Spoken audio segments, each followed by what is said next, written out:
helpful. I have a lot of material. If you have a paper and pen, or you have your computer or your iPad or whatever you take notes on, you're going to want that tonight. You've already received kind of the format for tonight, but I have a lot of material I want to share with you.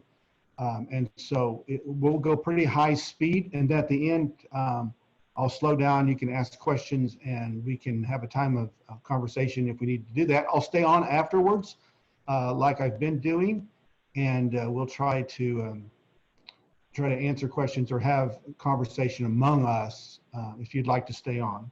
So just some announcements that are taking place. Claire Utes, many of you would know Claire. Claire's been on the district for a long time. He is retiring the 30th of this month down at Carl Junction. And if any of you are around the area, we would really love to have you come in.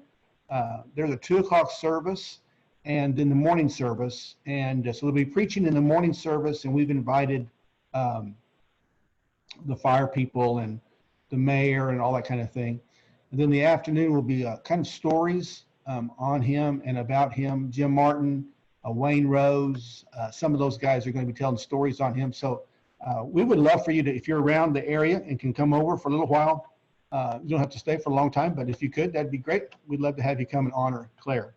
Then the ladies, Rhonda's ministry to the wives of our pastors, the Encourage is the 5th. And of course, you all invited, and she's been doing the last one she did at the house. And now that we're in that, we feel like we can use that for some of those events. And Corey Jones will be in revival with us the 15th through the 18th of September, and he'll be traveling around to 4 churches, and we hope that you can come when it's in your area, or if you want to drive a little bit, we hope you can come to those. And then the 19th of September is we're going to do an online, instead of having the treasurer and the secretaries come in here from the general church, we're going to online that across the district. And so I think that means, I hope that means that more people can attend or will attend. And I think you would be wise, pastors, leaders, to get your treasurers and your secretaries to that meeting. I think I said last month, I reminded you, we now have had 2 embezzlements since I've been in this position. Really don't want a third one. And so if you think they might need help in checking their books, this would be a great way to do that. And finally, DCPI is September 25th and 26th. It'll be 2 days. We're going to crank out a lot of material in those 2 days. And so as you know, there's CP, the essentials, how to start a church. Then there's CPC, the church starting itself or planning a church. There's church health. And so we'll be announcing all of those here real soon. Okay. So let's begin tonight. I'm working out of, just for information, the book called The Motive. It's Patrick Lencioni's newest book. And as you know, if you've read any of his recent books, he does kind of a story, and then he makes application at the end of the books. And so his last few books, one was called The Advantage. He's done that. And so I've taken 5 of his principles at the end, and I'm just going to highlight those, and then I want to talk a little bit about maybe how that would apply in the church and in your life. And then I want to go over, I've got 3 different things here I want to talk about towards the end. So you hang in here with me, take notes if you want. And so as we talk about developing the leadership team is number 1, developing the leadership team. He talks about that having a team is central to the organization. And so anytime that you're developing a church and leadership, it would be wise, of course, to develop leadership teams around you that support you and are there for you. Now, if you're going to develop the team, he was talking about the concept of that you have to have uncomfortable conversations that are going to have to be had. Last night I did Gary Swearingen's review, and as always in all the reviews, I ask, is there anything that needs to be said that hasn't been said, should be said? And so at the very end of that, Gary, just in wonderful grace, we had a conversation about a couple topics real quick, and Gary did a wonderful job of handling a critique and maybe using it, even turning it and using it more as a challenge for his board and for himself. And so I think we have to have uncomfortable conversations from time to time if we're going to lead and if we're going to lead well. Those are the times that you probably would be very careful that you don't have those meetings right after you've had a hot spot in your life. In other words, if you have your emotions are full and you're tempted to turn around and fire back, I would encourage you not to do that at that moment. Sit back, take a breath, pray about it, fast about it if you need to, and then come in, but don't be afraid to handle the tough situations and have the tough conversations that we need to have. When you have a team that's working well together, that's wonderful. And when you have a team that's not working well together, that can be really miserable. And so John Maxwell often talks about the big mo. So and Lencioni picked up on that, and he began to talk about when you have good momentum going in your organization, that's wonderful, and ride that wave as far as you possibly can. But the catch to that is we don't always have momentum. And so when you don't have the momentum, you have to figure out what is taking place in your journey. So those of you who have seen the life chart of a church from birth to death, you know, it's kind of a bell curve. Involved in that, several years ago, some of you would know the name, recognize the name Jim Collins, who has written basically 4 books that have really taken the secular world by storm and really has become a tremendous authority in that. In his last addendum to his last book, okay, he talked about churches, organizations often wait until they are over on the other side of the hump where it says we're headed into death or decline to make changes. And a good leader looks on this side of the hump where there's growth coming up before you're coming down to death. And at this point, you begin to make the changes because you foresee what's going to happen in the organization. Good leaders always look and understand what's ahead. So don't do your best not to be surprised by things and situations. Now, all of us have gone through this COVID and we've all been surprised, and some of that we cannot help. And I understand that. But for the most part, we miss some things because we're not paying attention of what's really happening around us. And then we don't want to be honest with what is taking place within that setting. So don't be afraid to look at your team, to develop them in such a way that they can be honest with you and give you good feedback on what's taking place. All right. Number 2 for us is that managing subordinates and making them manage their people. So trusting someone, he writes, is not an excuse for not managing them. I have to be honest with you. There's 2 of these that really hit me hard. This is one of them, and let me explain why maybe you are with me on this. I grew up an only child on a farm, and so when my father would say to me, this needs to be done, I couldn't rely on somebody else to do it. I didn't have a brother or a sister or a paid farmer that was going to come in and help us. I had to get it done. Therefore, I grew up with a mentality that says, once a job is handed off, it will get done. Everybody, hope you're with me.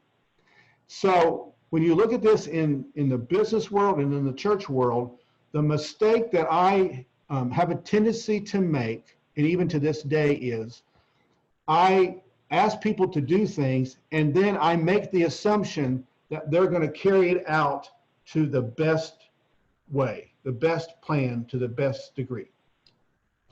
And so I don't have times when I have a tendency not to have times when I check up with them to see how things are going. Do you need anything from me? Staff meetings are a great time to do that. And so I hope you'll hear me. When you're working towards this, my fault was that I have a tendency to hand it off and then I take hands off. Now, I would want that's how I would want to be operated on or operated with. I don't want to be operated on like that, but operated with would help. So, on all of our journeys, okay, all of us are different. And so I just want to encourage you that in this process, try to figure out who you're working with and how you're working with them and what is the best way to do that, helping them create teams even underneath them. All right. So underneath that is B is, he asked the question, so how are you managing your team? And I think all of us have to ask ourselves, how do we manage our church boards and how do we manage our ministry teams and what way are we doing that? And the second question underneath that one is ask the team how they are being managed. So I may ask you how you're doing it, but here's the catch. Ask them how you're doing. I had a question thrown at me. It's a really good question, but it's talking about when we ask each other the question of, is there anything that you need to say to me that you haven't said to me? And just pause and wait. Is there anything that you haven't said to me that you need to say to me? And give those people a chance to respond back to you, okay? Number 3, having difficult and uncomfortable conversations. If your self-esteem is really low, you will do whatever it takes to please people. If your number one strength is harmony, that would be me. You do not like conflict. I grew up with a dad that was good at conflict, and I hate conflict. I will do just about anything I can to deter around conflict. And so when we talk about this, having tough conversations is not something that was natural for me. I have had to force myself into the process. And Bill Hybels helped me out with this when he said, the longer you wait to have your conversation, the more conversation you're going to have. So I've looked at that and said, okay, I need to have this conversation now. So it's a shorter conversation, less is said, and we handle the issue. And of course, in ministry, you're talking about souls. So the quicker you can have that, then the less possibility of missing someone for the kingdom of God. So he said, so ask the question, why do we avoid tough conversations? I think I know why I have a tendency to do that. And then ask your people that you work with, why do we avoid tough conversations? So I would open up myself first, so even tonight, say to all of you who are listening and watching, that's a struggle with me.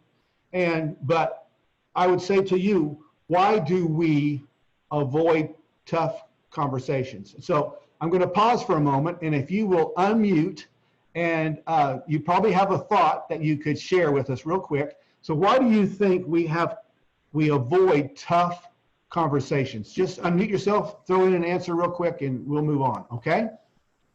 I would say fear of the unknown, how it will play out as one reason.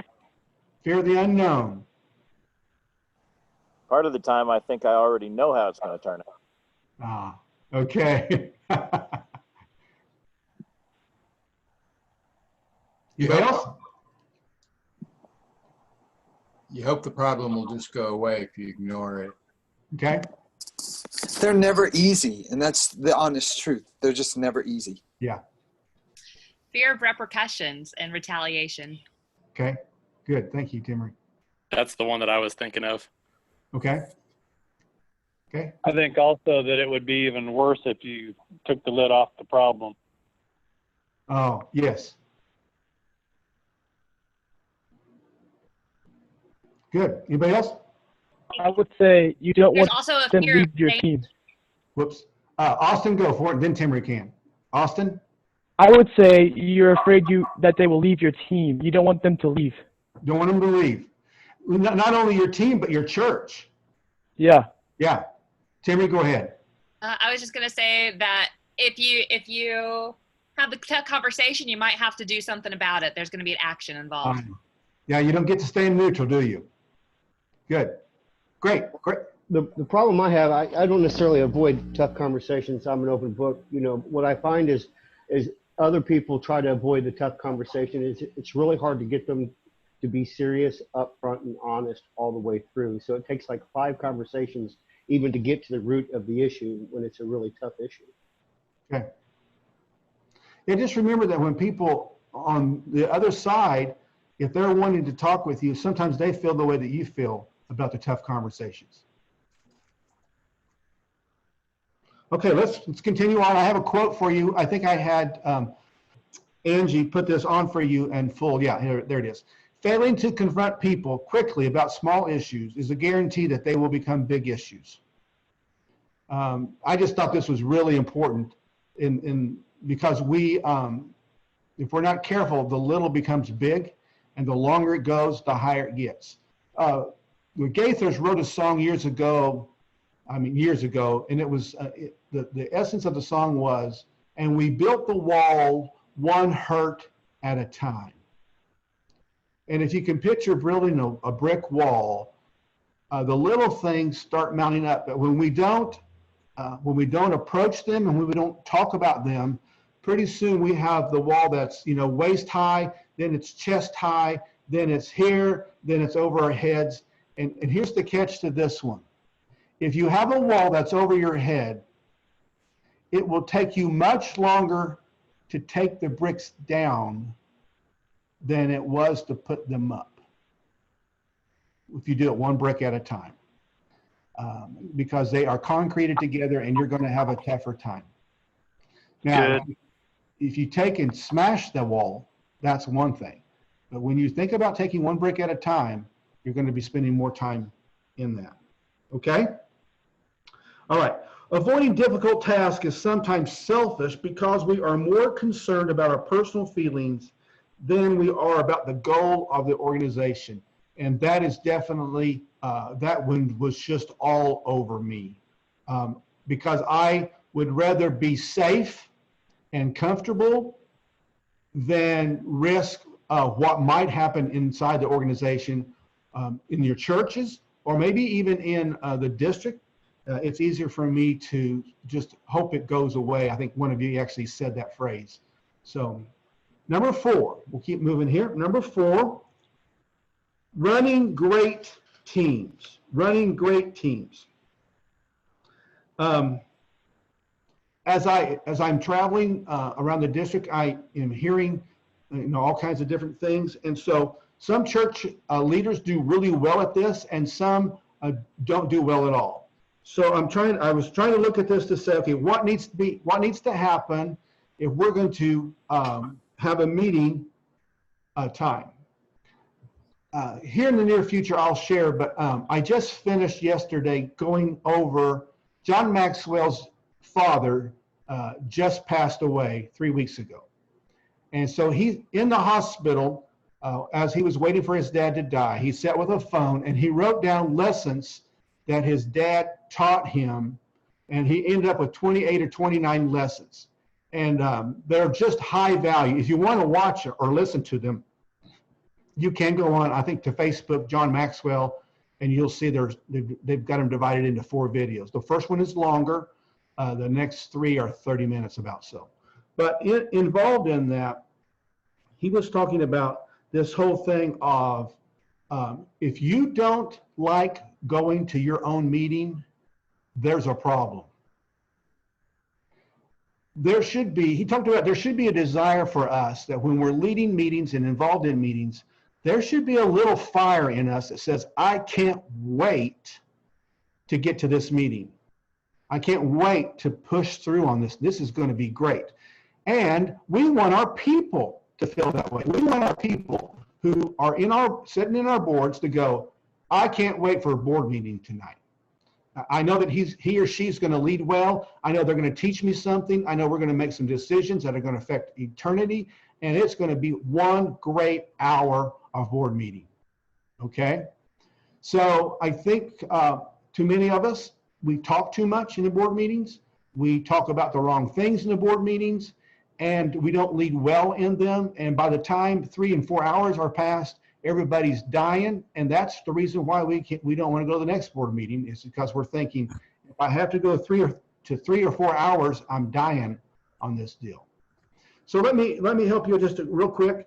I feel like you need to have your agenda. It needs to be handed out early. You can email that or hand it out by hand. And so I would say no later than the Sunday before your meeting, you should have your agendas in your board members' hands or your leaders' hands. If you have a staff meeting, then you need to have that earlier. I don't think it's fair on staff to surprise them with major issues. If you're going to have a major issue conversation, I think it's only fair for you to talk to them or give it to them earlier in some kind of format. And the reason is that you're just like me, probably.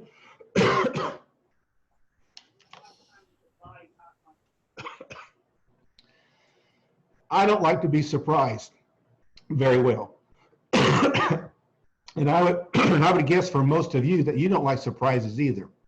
So as a staff, they don't like surprises. So be fair to them if you're going to have major things that are going to happen in your agenda.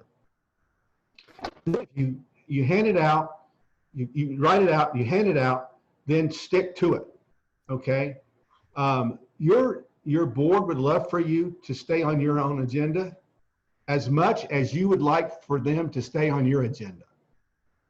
And so when your lay people are coming up with ideas for your board meeting, then I would say to you, I would have a cutoff date that things can be brought in for the agenda. Past that, it goes on next month's agenda. You'll stop a lot of nonsense if you can control that conversation. It'll only take once or twice for you to say in a board meeting, I'm sorry, that item needs to go on next month's. We've got to talk about it. All right? Oh, okay, I've got a couple of phones that are, or computers that are not muted, and you're coming across really loud for everybody else. So if you'll please check your phones and see if they're muted or not, okay? The second thing under this one is the B, leadership development. I would say to you, depends on your personality. I think you need to probably have prayer in your board meeting in some form or fashion. Probably for most of us, our prayer time should be more important than our agendas. But have prayer time in your board meeting. Then I would have some kind of leadership development, teach a little lesson on leadership.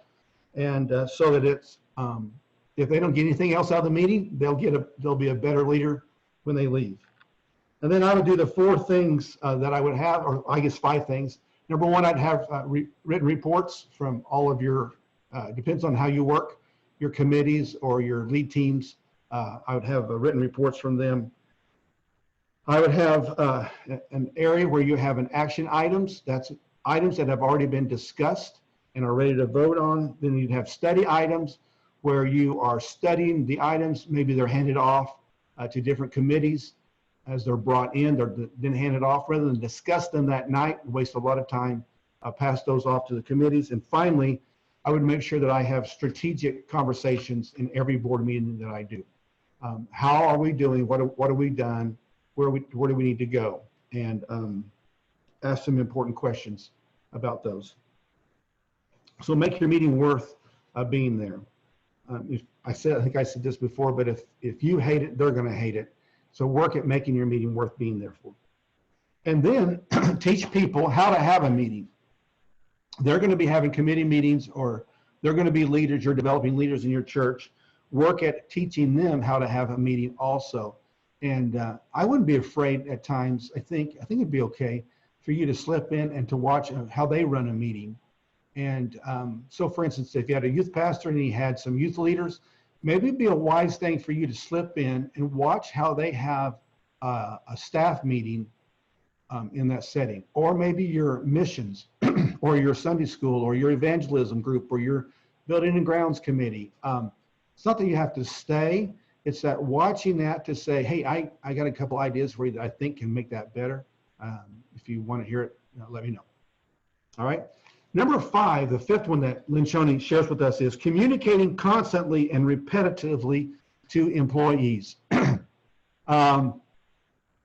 This is the second one that he took the ball bat out and smacked me over the head with, because of the way I think that I've already explained to you.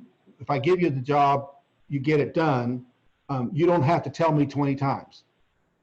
But welcome to our world. And most stats tell us that we have to tell or communicate an issue 7 times. 7 times. Did I say 7 times? Before people will even get close to remembering it. Isn't that crazy? But so you have to use all types of media to re-communicate things to your people. I get frustrated when I think 2 or 3 times is way plenty and people aren't responding. So let me give you 4 reasons why you need to do that, okay? Maybe that people are having a tough time. Number 1 is people don't because they think they will insult the people that are working with them. They don't re-communicate it because they're thinking they're going to insult them. That they're going to go, oh, I cannot believe he's telling us that again. I can't believe she said that again. All right, number 1. Number 2 is they think they already got it. In other words, the leader says, well, I'm not going to tell them again because I'm sure they got it. But what happens if they don't? Number 3, they look at the situation, they say, they get bored resending the same message. So the leader says, I've already sent that message. I'm not going to copy it, paste it, and send it again. I'm just tired of doing it. Number 4, don't want to spend time to be creative in new ways with the same message. I'm telling you, that one was all over me. All right? I'm thinking, I've done it in email. That's good enough. But what I need to be looking at is, and I'll try to get better with this, is to be creative in how we are reminding you about things taking place in the life of the district. So Facebook and text and emails and on the highlights, and I have to be more creative in communicating with you. And I'm asking you to be more creative in communicating with all those folks that are around you. Okay? So let me pause just for a moment, especially on this last one. What do you think, as you've listened to this concept of communicating constantly, what do you think, or what's your take on that, or what's your response to what I just said? Does that resonate with you? Do you agree with that? Do you struggle with that? Where are you at with that process?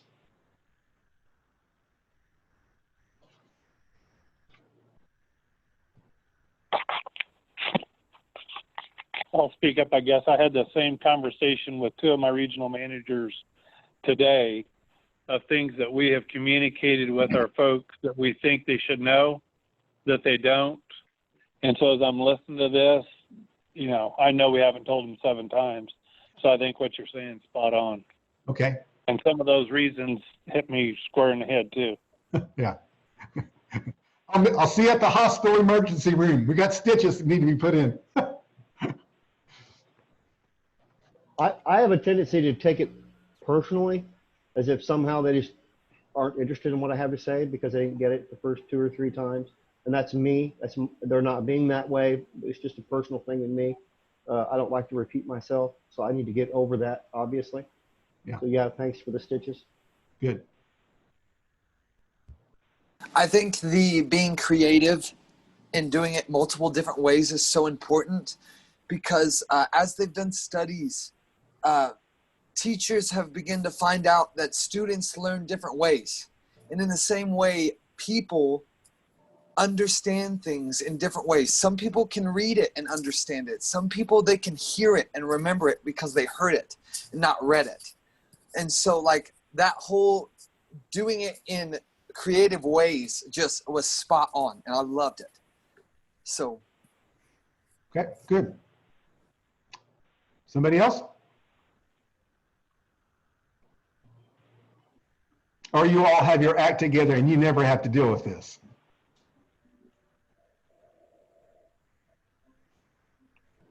The more Everybody good? Go ahead, Dennis. the more senses you could involve in communication, the more likely it's going to stay with them. Okay. Or the more of the 5 senses that you can involve. Yeah. That is coming from an art teacher, folks. So he's nailing it on the head right there. Good. Thank you, Dennis. My wife's listened to this and she says 14 times.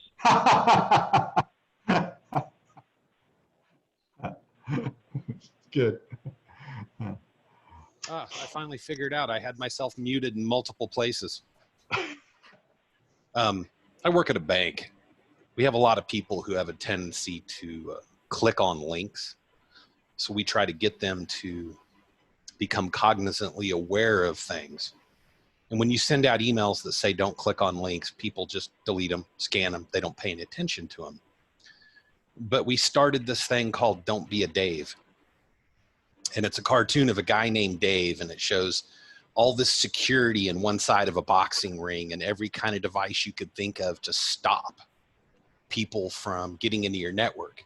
And it says, in this corner, we have Dave. And Dave has a shirt on that says human error. And when we started doing that, you know what? People stopped clicking links. Because every email would start off with, don't be a Dave.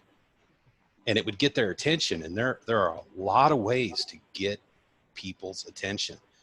Out of the box, creative. And we try to reduce that 7 contacts. Because it's not just 7 contacts. You're supposed to do it in 4 to 5 different ways. In addition to the 7 contacts. And every bit of that's true. Yeah. Yeah. Okay, good. Anybody else? Okay, let me jump now from that book called The Motive. Those of you if you came in late, I just showed this real quick. The Motive. This is the book that I just took the 5 things from, and I kind of adapted those for the church. And so, if you like a quick short read, there you go. So, real quick, I sent to you late this afternoon this document. One of the guys that I meet with on a regular basis had connections and had gotten this document. If you've had a chance to read it, it talks about 10 things to look at. They are all, I think, very, very helpful to us. And if you'll just take a quick look at those, I think they would be a good way for you to look at the church to say, okay, as we come out of this COVID, where are we at? So let me talk just a little bit about a second document that I had sent to you guys, and that was this document from Tom Rainer. So it's 5 things, and I want to go over that really quickly tonight before we shut down. I had Chris call 10 churches yesterday. I was with 6 churches on Sunday night, so that's 16 churches. And here's what I think is happening. If I am wrong on this, please let me know this. It appears as if in our churches that we are getting close to the 70% number of people coming back.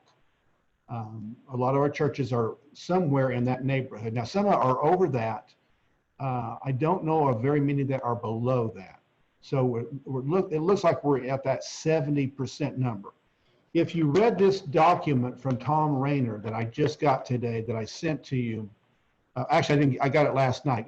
Gary gave it to me at the review, and then we went in and sent it to all of you. The first one is at least 20% of those attending before the pandemic will not return to our churches. That's what Tom Rainer is saying. So that means if we're at 70%, if this is accurate, then only 10% more of people are coming to church. I hope that he's wrong. I hope that maybe in our area that number would be wrong. I don't know. And so I'm just being honest with you to say, because we're not counting the numbers, I don't want you to get wound up about that you are not getting the numbers that you had before the pandemic. There may be a situation where we may never, ever get back to that number in this situation, but we may be able to grow and finally hit that number. I hope that makes sense to everybody. So I don't want you to give up. I don't want you to be frustrated. The illustration, I met with several DSs today, and the illustration that I used with them today is sometimes I feel like I am in a prison, a metal prison, and they're doing that drip where water is dripping, and that's all you can hear, and it's all 24 hours, and it's just drip, drip, drip, drip, and we get tired of that, and it drives us nuts. And I think sometimes I feel like I'm in that prison room, and it's dripping, and I can't get it stopped. And maybe some of you would feel that way. And so I don't know what the future holds for us on this. Here's what I'm confident, okay? I'm confident that God in heaven is still on the throne. He's still in control. He's not surprised. He's not shaking his head. He's looking at this saying, I can use this to wake the church up and to move it to a whole new level of ministry. And if we can turn our focus that way and say, God, use this situation to help me be a better leader and a better pastor. I believe that God will get the honor and the glory through all of this. So don't let the drip destroy you, okay? We may not have some people that would come back. Maybe we will gain online numbers, and maybe we'll gain new people. But I just want to encourage you right now, okay? God is sovereign, and he's working way ahead of us, and he wants to use you, leaders, to make a difference in the kingdom of God. Then on the same sheet, the second one is that more pastors are leading this vocational ministry over the next 12 months. This one really bothered me. And as I thought about it, and as we talked with the DSs today, I want to encourage each of you who are listening and watching tonight, please, if you need someone to listen to you, please call the office.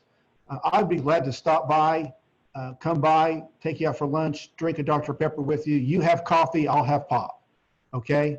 But I would love to spend time with you if you're just really frustrated and you don't know what to do, or your MAC leader can sit down with you and spend some time.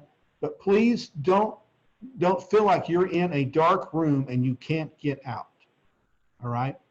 I don't want this to happen to us, where in 12 months we have a large number of our pastors who just quit. I want you to hang in there. All right? Number 3, churches will move to new emphasis on conversion growth. And I think this is really important as you probably have already read this part of this document, but we don't want to lose the reality is that no matter whether we're online or not online, is that we have this responsibility to lead people to know Jesus Christ. So take every opportunity you can to share Jesus with your people and teach your people to share Jesus with their friends. It can no longer be just the pastor doing this. It's going to have to be disseminated out among all of our leaders. Number 4, I am all over this. I am totally in agreement with this, that churches will start more churches, and many of them will be micro churches. So I am totally good with saying the day of the mega church may be starting to be reduced down. We may have seen the larger church buildings come to a halt. And it may be a thing for us to consider to say, where can I start a small group or a micro church? What storefront can I use? What coffee shop can I use? What home can I use? And let's start churches all over our district in a new wave of winning people to Jesus Christ, okay? If we're going to be in smaller settings, and that's a safer setting for families, especially those maybe with kids, or I think of older adults, then let's do it, and let's not be afraid to start churches, plant churches in whatever way we can. And then his fifth one is the two movements will grow rapidly: church adoption and church fostering. So he's talking about there may be situations where churches are not going to make it, and churches may have to come alongside another church and adopt them or foster them until they're healthy, or it may be where situations they'll always be connected to the mother church. Pastors, don't be so prideful that you would not think that might work. Okay, so if I had Kyle on and Sean on, I can tell you that when we replanted Columbus, and we did it by a video driven, and then they put Sean as the campus pastor, it has worked. Last Sunday they had 103 on site, and so that is really, really close to what they were averaging before the pandemic. And so they have modeled for us, it works. And so if you need that, if you need to help, we can make that happen for you, but don't give up and don't quit. All right? That's a lot like what Garnett has done for us here in Buffalo. They've been a tremendous help to us, and it's made a huge difference for us. So good. Okay, my last thing for us tonight is real quick, is we just finished the summit, and hopefully you can see this chart, and I want you to be able to see this spot right here. Craig Groeschel taught on leading through the dip, okay? Leading through the dip. And so he took the life cycle of a church, and he says when we come into the end where we're on the decline, he brought it back up, brought that curve back up, and he said, we need to be able to lead through the dip. In other words, when we're getting ready to hit decline, we need to make a decision so we can come out of it and come back up and eventually be higher than we were on any of that bell curve that he's given to us. So let me say to you 4 things that he gave to us, okay? Number 1 is, if you're going to lead through the dip, change how we think about change. Change how we think about change. He said that people don't hate change. They hate the way we try to change them. Anyway, the process of making them change, they don't like. So we have to think, change is okay. It's better for the kingdom. So how do we think about change? Number 2 is, have the courage to unmake promises. Let me say it again. Have the courage to unmake promises. Before the COVID, you may have promised 1,000 things, and you may have to have the courage to go back and say to your church or to your leadership team, I know I said this, but there's no way we can do that. We've got to make this change in order to lead through the COVID and through all the relationship changes that are taking place. So have the courage to unmake promises. He said your boldest declarations can become your greatest limitation. Your boldest declaration can become your greatest limitation. So if you made a bold statement, have the courage to go back and say, I was wrong. We need to make a change. All right. Number 3 on his list was obsess over the why. He was driving it home, and there are several books that are out right now and several leaders that are talking about the why, that we have to be talking about the why are we doing what we're doing. So we're talking about not just the what are you doing, but the why are you doing what you're doing. And drive that home so that people know why you're doing what you're doing. Number 4 then is lead with confident uncertainty. Lead with confident uncertainty. And probably the quote of the 2 days that we were together, there were lots of great quotes, but for sure this one was high among them. And he said, feel the fear and lead anyway. Feel the fear and lead anyway. So all of you, you're great leaders. You have great potentials. You're going to make a difference in the kingdom. And whether you're on here live or whether you're watching this recording, I just want you to know I believe in you. And I want to help you in any way. So let me just pause for a moment. And I know I saw a couple of chat lines come up and I missed them. I'll have to look at them. But are there any questions or any comments or any thoughts that you want to, or reactions that you want to have tonight that we can respond to?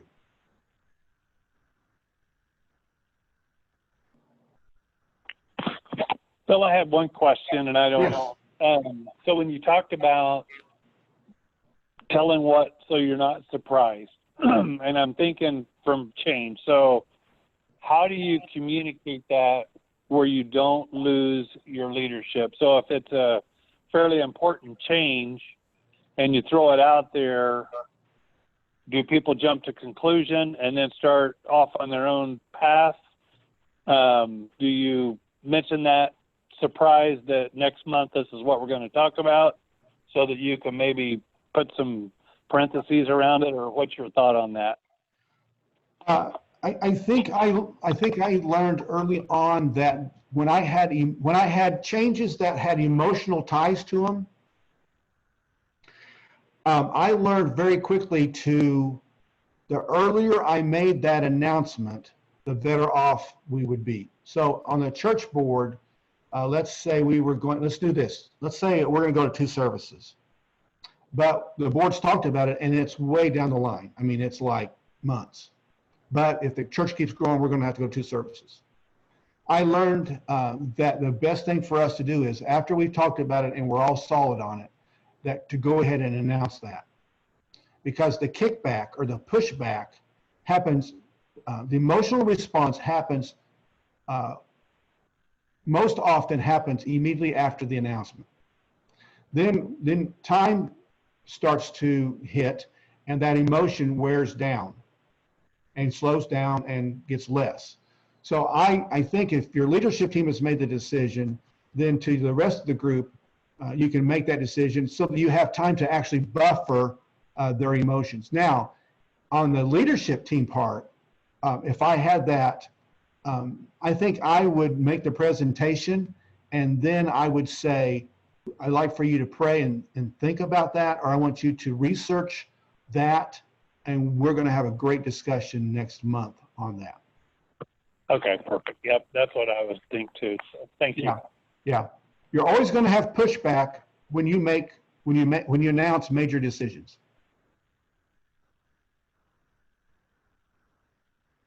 Anybody else thoughts, questions?